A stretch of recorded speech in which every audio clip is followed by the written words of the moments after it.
Olá a todos os ouvintes do canal do YouTube do Instituto Santo Atanásio. Estamos aqui para mais um Isa Notícias. Então, a notícia de hoje é: Bispo Joseph Strickland recebe visita apostólica do Vaticano. Quem é esse Bispo Joseph Strickland? Por aquilo que pareça, existem bispos corajosos que lideram seu rebanho. E tem um bispo lá no Texas, lá nos Estados Unidos, que ele vai.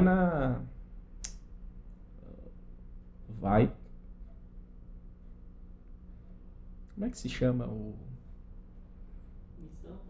Não, é tipo assim, vai na frente lá, na cavalaria, infantaria, não vai na... Qual que é a expressão? Bom, dane-se. Então, tem um bispo americano que não tem medo de liderar, né, as causas católicas contra o mundo, certo?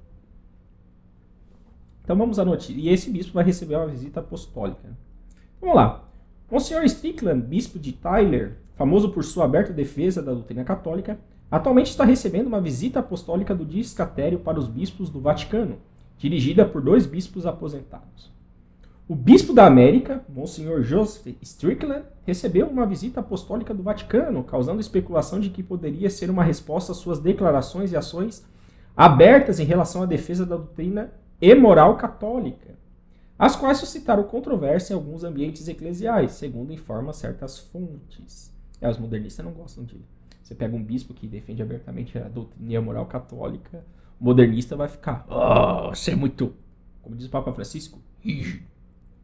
Tá? Strickland, bispo de Tyler, Texas, que é famoso por sua defesa aberta da doutrina católica, está sendo objeto de uma visita apostólica do Discatério para os bispos, dirigida por 2 bispos aposentados. Possivelmente o bispo Gerard Frederick Kikanos e o bispo auxiliar dele, Joseph Sullivan. Foi que formou a Church Militant, cujas fontes asseguram que passaram uma semana interrogando empregados da diocese. Desconhece-se o tema da visita, bem como quais serão as consequências posteriores. Mas se especula que poderia estar relacionada com várias declarações públicas que alguns funcionários do Vaticano consideram imprudentes. Agora você defender a fé católica de maneira clara, objetiva, ao contrário do que a gente viu ali com o Manzotão, é imprudência. Não, vamos lá. Inclusive, esse tema é importante, né? Prudência é a rainha das virtudes cardeais. A prudência ela é a reta razão ao agir. Ou seja, é a escolha dos meios adequados para você chegar a um fim desejado. Isso que é a prudência. E o que acontece?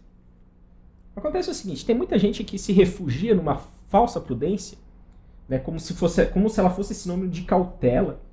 Né? Então, tipo assim, você tem um escândalo, você tem uma ação anticatólica, você tem que ir contra ela. Né? Você é um pastor da igreja, você tem o dever de ir contra essa ação.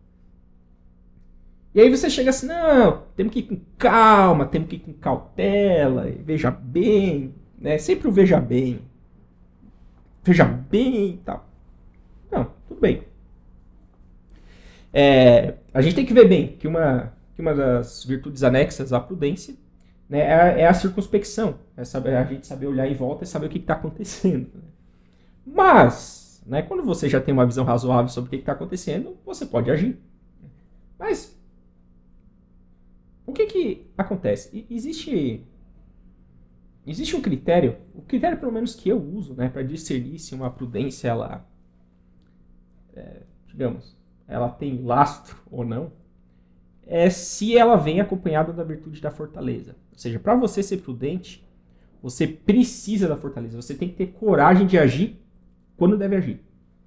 Quando você teria que agir quando tem que agir e fica criando desculpinha do porquê não quer agir, aí não é a prudência. E diz assim, não, tem que ser prudente, calma aí. Como assim calma aí? Né? O pessoal está defendendo aborto.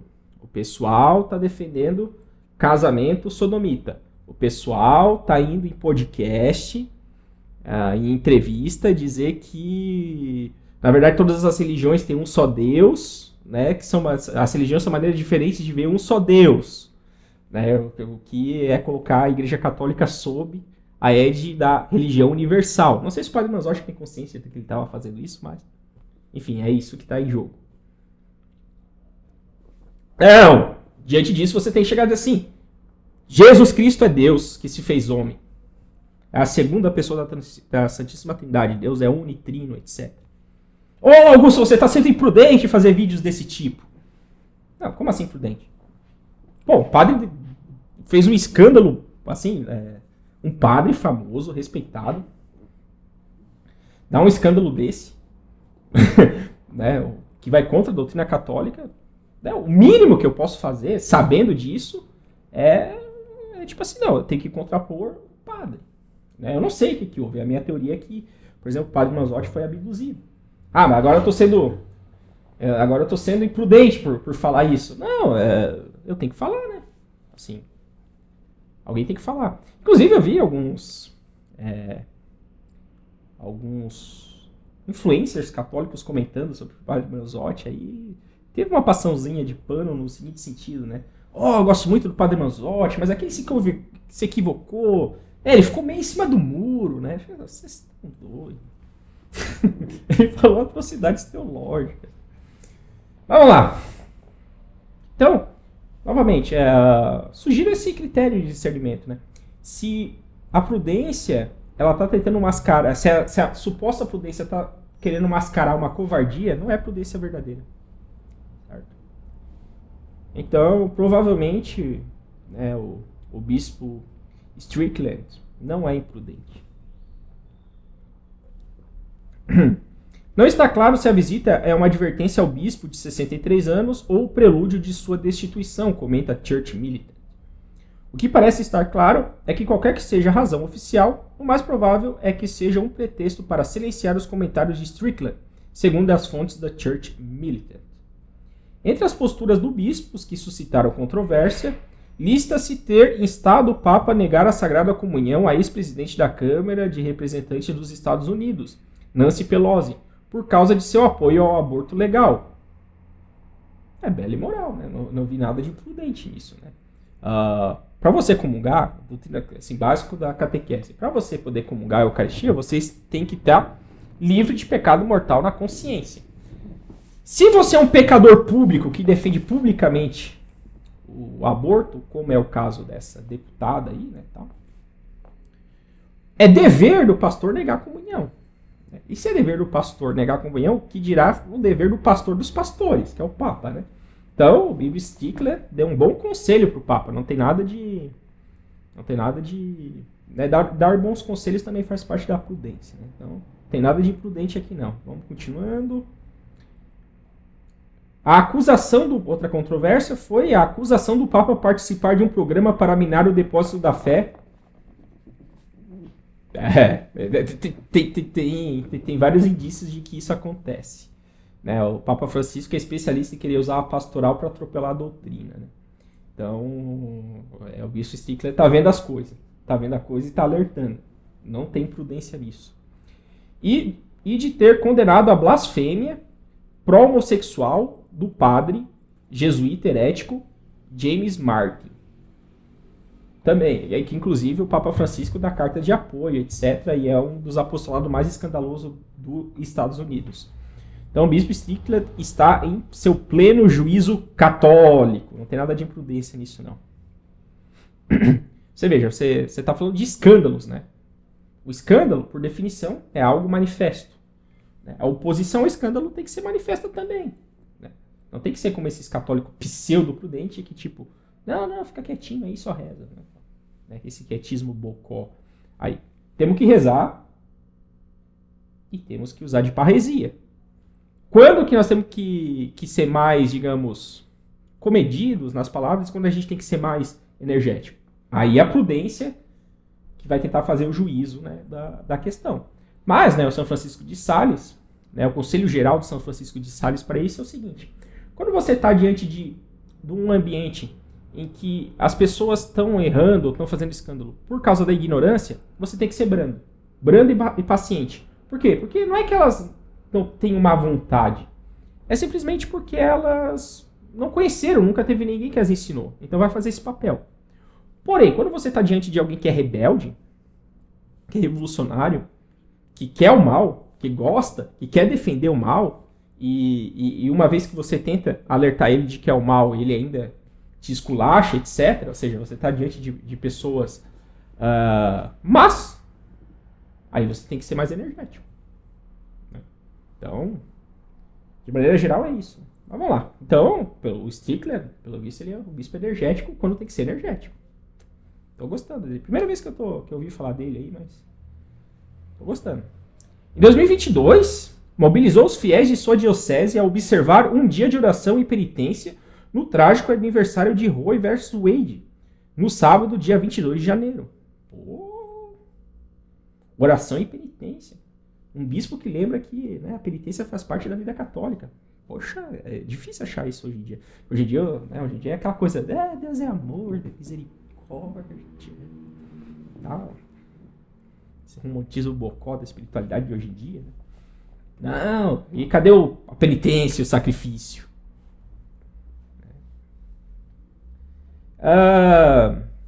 E a peregrinar à catedral para participar da missa especial de expiação pelos mais de 64 milhões de crianças não nascidas. Né? Crianças abortadas. Né? Por que o texto não nascidas, crianças não nascidas? Não, crianças abortadas, assassinadas, né? No ventre de suas mães, 64 milhões de crianças. Então você está diante de uma chacina, né? De um genocídio, né? De mãe matando filho. Né? 64 milhões de mães matando filhos e, tipo, você vai falar contra isso e você está sendo imprudente. Tá? Que palhaçada é essa? Né? Também expressou com contundência sobre controvérsias morais na política e cultura dos Estados Unidos, como a espionagem a católicos pela parte da administração Biden, ou as manifestações públicas de grupos autodenominados satânicos.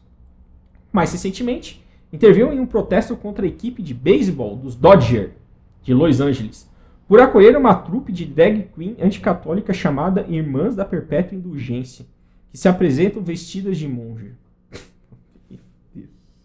Os Estados Unidos também tá no esculacho, foi errado. Toda hora digo que devemos ser cristãos do século I no século XXI, declarou Strickland naquele ato. Cara, que declaração bonita, né? Você veja, qual é o espírito que deve animar o católico? Que devia animar o católico no século I e que deve animar o católico no século XXI? O mesmo, que é a fé. Claro que o contexto histórico e social difere, mas a fé não. Que frase, né?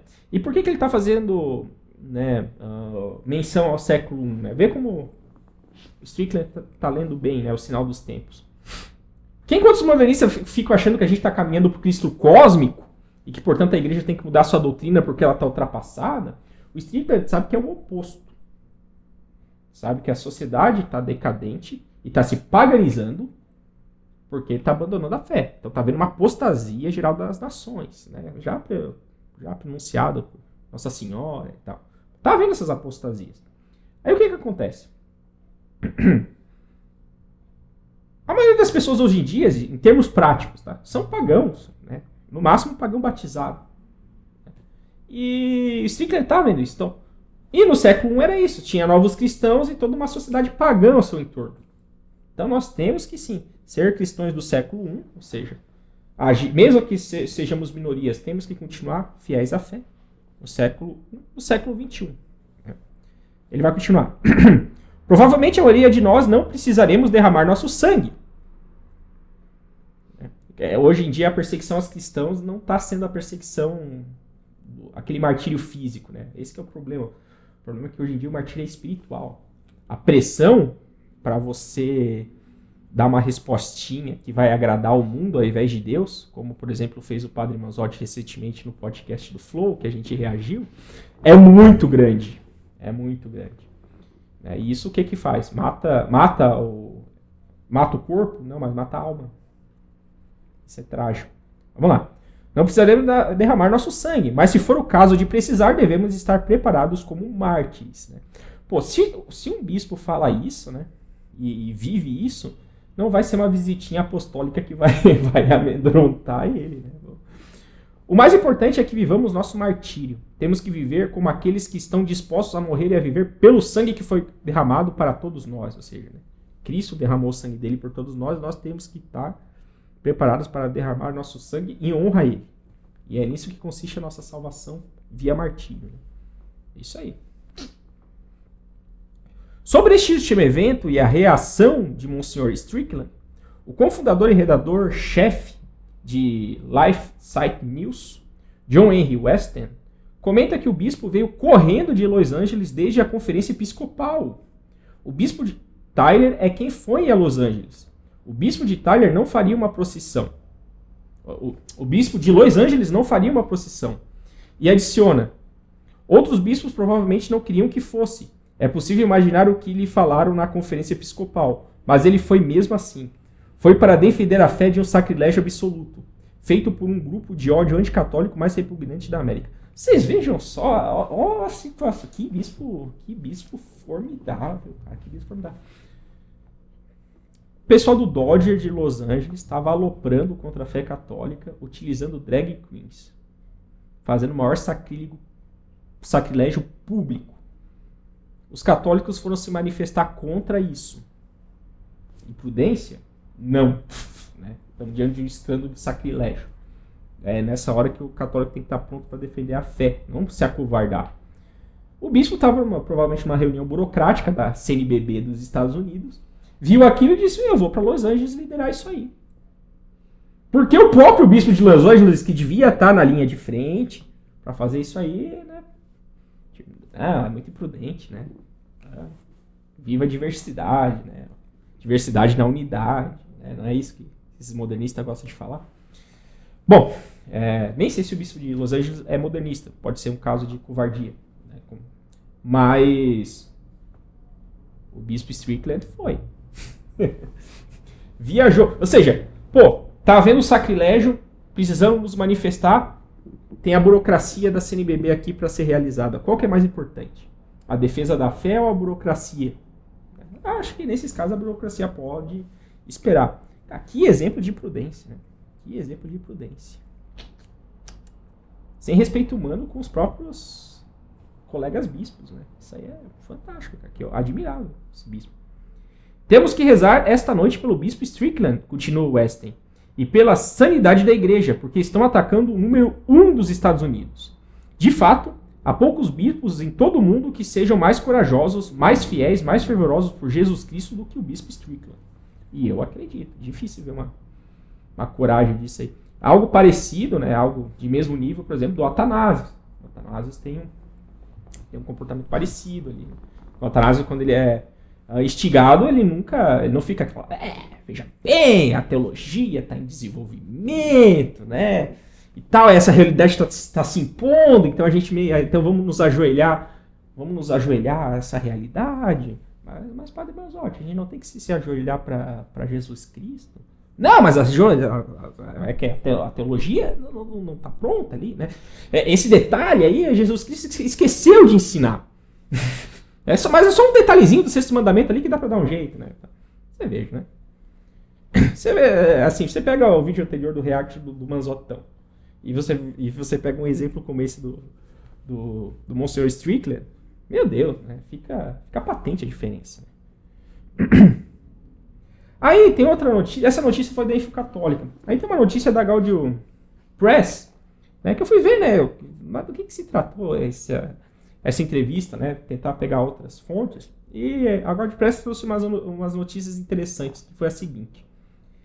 A visita apostólica não foi apresentada como resultado dessas atitudes, mas como uma revisão da liderança diocesana e do governo, enfocando os aspectos administrativos, como declarou um sacerdote daquela jurisdição ao The Pillar. As perguntas realmente centraram-se em anos de problemas de governo que preocupavam os sacerdotes. Demitimos 2 oficiais de finanças antes que seus mandatos de 5 anos expirassem. Isso não é nada típico. Então, segundo está falando aqui, né, foi uma visita apostólica realmente para ver questões administrativas, buscar esclarecimentos, etc. Continua, daí tem uma parte ali, né, outro trecho da matéria diz o seguinte. Fontes da diocese próximas ao prelado afirmam que Dom Strickland não deu grande importância à visita. há vocações, a diocese está bem financeiramente, então, pelos números, está indo tudo bem. Pô, mas que coisa espantosa, né? Tem vocações nessa... Quando você tem um bispo que dá exemplo do que se é católico, isso chama vocações, né? Que coisa extraordinária isso aí, né? Quem diria, né, que é isso que faz vir vocações e não você tentar se disfarçar, fazer cosplay de leigo, né? Fazer discurso soft, fingir que tá tudo bem, né? Estuprar o que significa a palavra amor, né? Quando você é um bispo firme, corajoso, prudente, isso chama vocações para sua diocese. Poxa, católico atrai católico. Quem diria, né? Quem diria? Poxa. Vivendo e aprendendo, né, gente? É isso aí. Mas outra fonte que foi interrogada pelos visitadores diz que eles perguntaram sobre quem poderia ser uma boa opção para substituir o bispo. Em outro trecho, já havia rumores de que Dom Strickland estava na mira do Vaticano. Num programa de televisão foi comentado que o núncio Christopher Pierre teria abordado o prelado numa reunião da Conferência Episcopal em novembro de 2021 e dito: Dom Strickland, estamos observando o senhor. Pare de falar sobre o depósito da fé. Isso é coisa do núncio dizer, pô. Embora tenham pedido confirmação ou comentários, nem a anunciatura nem o bispo quiseram fazê-lo. É engraçado, né? As trevas, né? Vamos supor que isso é verdade, né? O cara vai lá no segredo, vai, para de falar dessa coisa de depósito da fé. Isso é muito antiquado. Como assim tem que ser cristão? Do século I no século XXI? Tal. Um discursinho mais ou menos assim de admoestação, né? Tá, por que não vai a público e fala isso publicamente? Você vê que tem uma característica dos modernistas, assim, que eles nunca falam abertamente. Eles nunca deixam claro essas coisas. Eles causam confusão de propósito. Porque se eles deixam claro, não, a minha posição é essa, e está muito claro, a refutação também vem de maneira muito clara. Então eles têm que deixar subentendido, tem que deixar ambíguo. Eles nunca vão deixar claro. Por quê? Porque se confrontar de maneira direta, né, vai ficar claro, até mesmo para os mais simples na fé, que tipo, pô, esse cara aqui tá de caô, esse cara aí tá estranho, não tá cheirando bem. Eles têm que se disfarçar. Então esse tipo de admoestação satânica, né, para de falar isso, para de ficar causando polêmica, você é imprudente, etc. Né? Eles fazem privado, quando vem a público, mas você falou isso mesmo? Do que tá falando? Não sei de nada, tá? Bom, a coragem não é um atributo dos maus. A coragem é um dom do Espírito Santo. Tem um dos dois Espíritos Santos, é o Espírito de fortaleza. Né? Então, você tem que estar em estado de graça para poder começar a ser corajoso de verdade. Ou seja, corajoso a favor de Cristo. Agora, quando tem uma turba financiada por lobbies, por corporações, por governos, pela ONU, por comunistas e tal, aí é muito fácil você pegar e fazer o discurso padrão para fingir, para arrotar virtudes, etc. Né? Caminhando no mal da iniquidade. Agora, e a coragem para dizer que o rei está nu? Essa é a verdadeira coragem. Os revolucionários, ao fim e ao cabo, eles são tudo um bando de covarde. Eles vão agindo sorrateiramente, vão subvertendo os costumes pouco a pouco. Aí quando eles veem que está com um ambiente propício, aí eles posam de corajoso, tal, porque eles já sabem que vão ter a aceitação de uma massa, de uma maioria, né, que vai aplaudir as maluquices dele. Já o católico não, independente se ele está com a maioria, se ele está com a minoria, ele tem que testemunhar a verdade, seja como for, e é assim que tem que ser. Bom, seria isso que teríamos para hoje. Viva Cristo Rei!